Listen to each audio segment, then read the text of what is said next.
দলীয় কার্যালয় থেকে ফ্লেক্স পতাকা খুললেন বিজেপি নেতারা। ভোটের ফল ঘোষণার পর তৃণমূলের পার্টি অফিসে গেরুয়া রং পদ্ম মুছে ফের তৃণমূলকে পার্টি অফিস ফেরালেন বিজেপি নেতারা এবং এই ছবি এবার সামনে আসছে। জানাবেন এই বিষয়ে আরো বিস্তারিত ফোন লাইনের সঙ্গে রয়েছেন প্রতিনিধি দেবপ্রিয় সরকার। দেবপ্রিয়, দেখো শুভাঙ্গী, এটা কিন্তু ব্যারাকপুর শিল্পাঞ্চলে যে জগতল বিধানসভা কেন্দ্র এলাকা রয়েছে, সেই জগতল বিধানসভা কেন্দ্র এলাকায় কিন্তু একাধিক বিজেপির পার্টি অফিস কিন্তু যেখান থেকে বিজেপি ফ্লেক্স ব্যানার এবং দলীয় প্রতীক চিহ্ন মুছে দেওয়ার কিন্তু দিতে দেখা গিয়েছে। যেটা বিজেপির তরফ থেকে জানানো হচ্ছে যে 4 মে বিধানসভা নির্বাচনের ফল ঘোষণার পর থেকেই কিন্তু বেশ কিছু তৃণমূলের কার্যালয় কিন্তু তারা বেশ কিছু রাজনৈতিক কর্মী তারা দখল করে নেয় এবং সেখানে সবুজ রঙের জায়গায় গেরুয়া রূপে দেওয়া হয়, বিজেপি দলীয় প্রতীক চিহ্ন এঁকে দেওয়া হয়।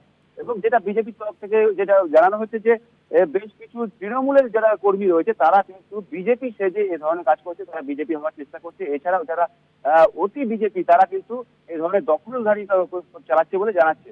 কিন্তু এই দখলদারি বা এ ধরনের তৃণমূল থেকে বিজেপি হয়ে যাওয়া, এটা কিন্তু তারা কোনোভাবে মেনে নেবে না।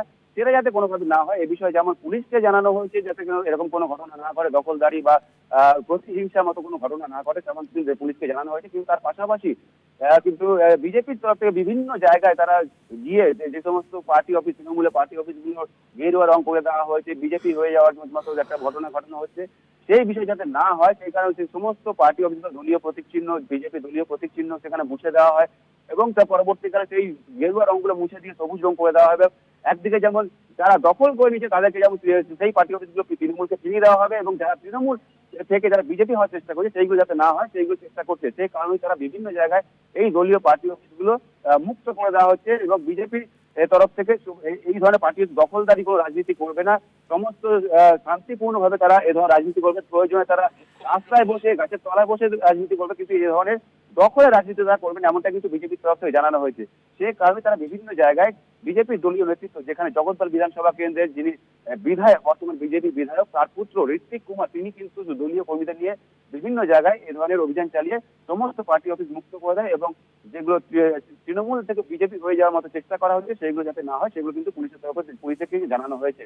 সব মিলিয়ে রাজনৈতিকভাবে বিজেপি একটা বার্তা, যেখানে শান্তির বার্তা, নির্বাচনে জয়ের পর যেখানে রাজনৈতিক হিংসার মতো ঘটনা ঘটেছে, বিশেষ করে ব্যারাকপুর শিল্পাঞ্চলের মতো জায়গায়, এই রাজনৈতিক যে রাজনৈতিক হ্যাঁ দেবপ্রিয়, হিংসা যাতে না ঘটে সেটাই কিন্তু একদমই তাই। অনেক ধন্যবাদ তোমায় দেবপ্রিয়। ফোন লাইনের সঙ্গে ছিলেন প্রতিনিধি দেবপ্রিয় সরকার।